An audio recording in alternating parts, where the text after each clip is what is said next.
The advertising executive Rory Sutherland has a wonderful concept called the Doorman Fallacy, and it goes like this.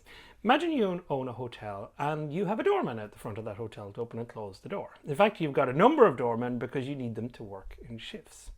Now imagine you get in some management consultants and you ask them to find efficiencies in your organization. Well, then imagine they come to you and they say, you know what you need to do? You need to get rid of the doorman and replace them with a device that will automatically open and close the door. And that way you'll save the money on their salaries. Now you do this, and in the short term everything's great because you've actually saved some money. But then you notice problems in the long term. You notice that you can't quite charge as much in your rates for the hotel. You might have undesirables hanging around the front. Things change a little bit. And of course the reason is that the doorman's gone, because the doorman did so much more than just open and close the door. What the doorman actually did was they hailed taxis for people, they kept undesirables away, they were a familiar face for returning guests, and they added prestige to your hotel.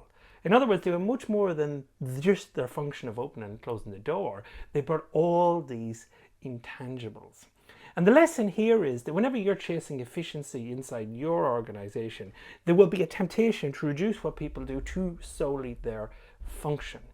But be careful, because by doing that, you will be ignoring a whole pile of intangible value they may bring to your organization. So be careful when you're chasing efficiency, because you could fall victim to the doorman fallacy.